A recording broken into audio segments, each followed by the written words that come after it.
The Narcissist. Mixed Messages. Part 1.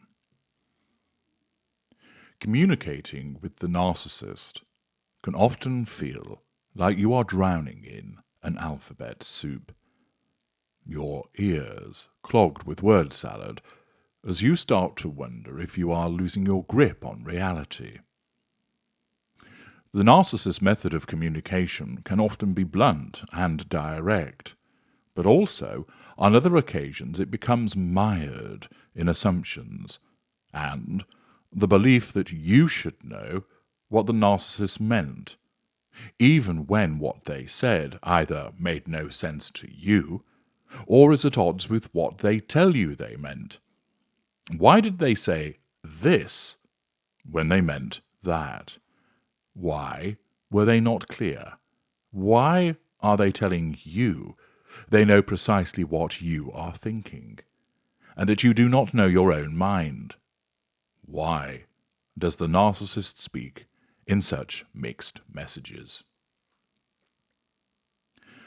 The paranoia of the narcissistic person, or the narcissist, originates from their idea that everything revolves around the narcissist.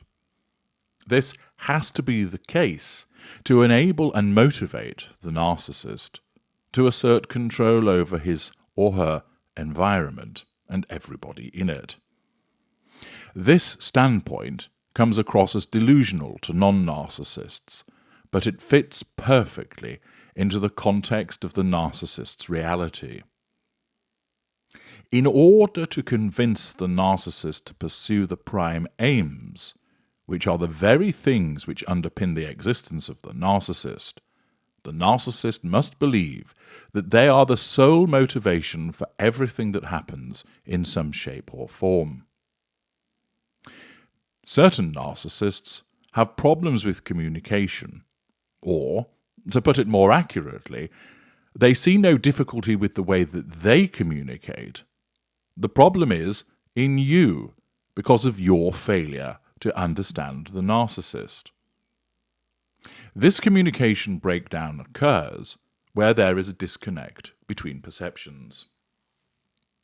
I have explained previously that everything that you see, hear, taste, touch, smell, is simply an interpretation that your brain puts on the signals that it receives from external stimuli.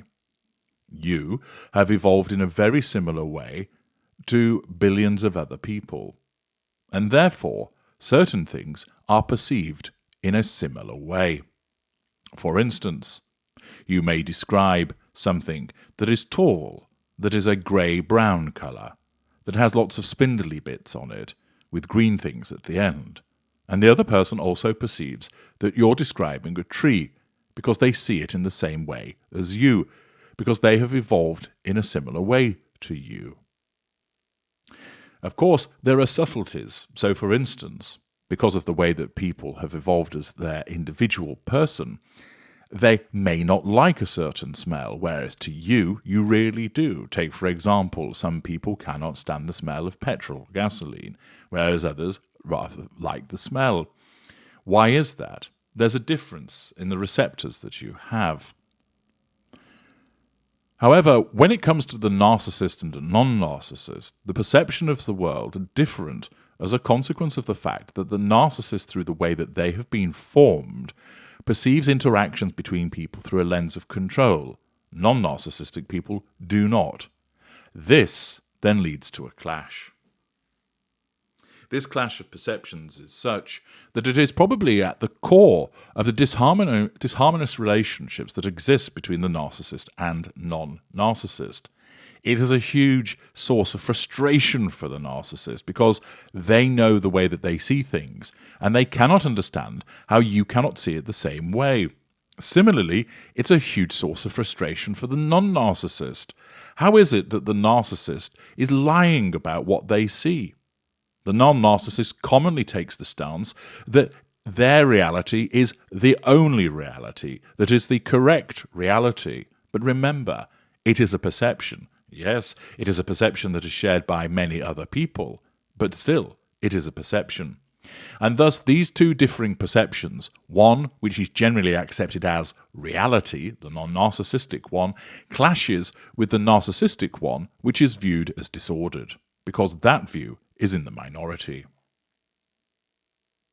The narcissist is seen as dishonest from the victim perception, and also manipulative from the victim perception. But the narcissist may have considerable difficulty with perception processing cognition. Communication is fundamental to human beings. Without it, there is no way to get your needs, your wants, your feelings, or requirements across to other people. There is no way to get what is required, no way for other people to tell us what they need. From the beginning, when people are infants, they communicate with other people in different ways. For instance, a baby will have different forms of crying to alert their caregiver to pain, to being sleepy, to being hungry, to needing soothing. As an individual grows and matures, they invariably learn to communicate more effectively, using words, reading body language, interpreting the tone of what is said, examining facial expressions, understanding context.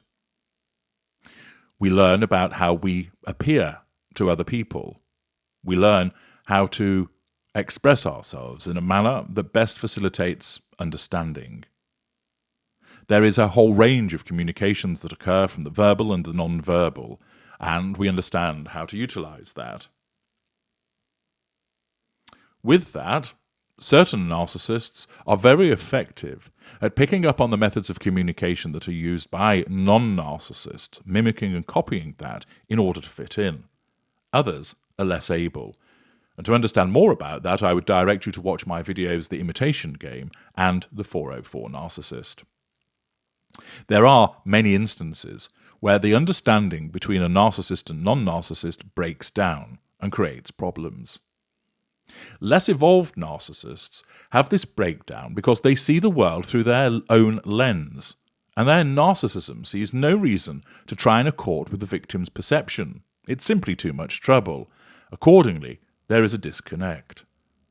More evolved narcissists understand the victim perspective more readily, and therefore the more evolved narcissist has much more effective communication, fits in more readily, and appears to be similar or just like you.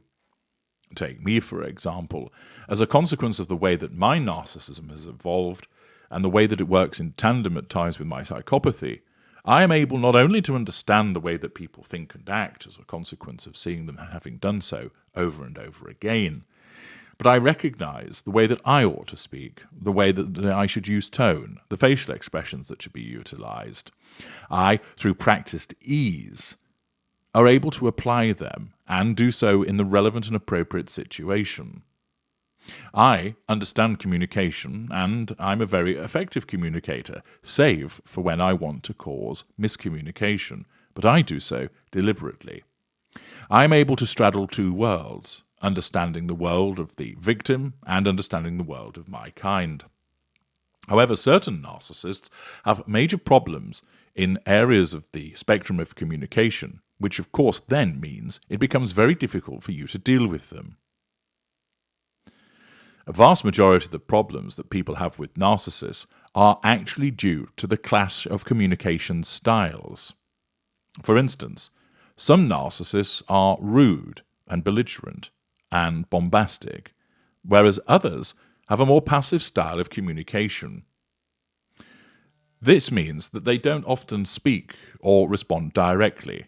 So, for instance, instead of asking for something directly, the more passive-aggressive narcissist issues a hint or phrases it in a way where the narcissist knows precisely what they mean, and the narcissist expects the victim to know precisely what was meant. You are expected to be anticipating the needs and requirements of the narcissist.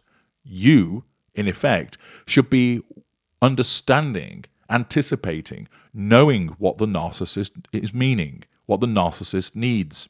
You should be one step ahead in that regard. Your failure to anticipate, your failure to understand, is then viewed by the narcissist as a threat to control. The narcissist assumes that you know precisely what the narcissist was asking for. And if you don't do it, then that shows that you're an uncaring and unpleasant person, that you are deliberately refusing to assist that person. The narcissist doesn't recognize that what they have said is ambiguous, unclear, possibly even contradictory in some way.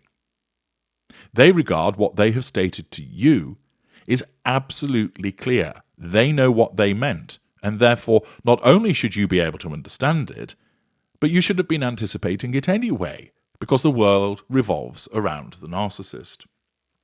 Your failure to do so means that you are a bad person. When you are confronted with your failure, you, quite understandably, respond by explaining that you didn't understand, or rather, the narcissist was asking for X, but the way that they said it made them seem like they were asking for Y, or that you didn't know that the narcissist was asking for X because the narcissist didn't actually ask for X. The problem is that when you try and explain yourself in this way, although from your point of view, your explanation is entirely rational and fair, when viewed through the narcissistic lens, you are threatening the narcissist, which only makes the narcissist more furious with you. This also comes across as a very entitled manner of behaving on the part of the narcissist. It leads to frustration and fury. The narcissist knows what they meant, you should have understood it. You didn't understand what the narcissist meant, so therefore you explained that. You expect, not unreasonably, the narcissist to understand that you did not understand, but the narcissist cannot comprehend, and thus you find yourself in the realms of circular conversations, possibly spilling over into harsh verbal violence and physical violence. I will continue with this explanation of the mixed messages of narcissism, where it comes from, in part 2, dealing more with the passive way that certain narcissists communicate and the impossibilities that you face and why these egocentric personalities are so problematic for you.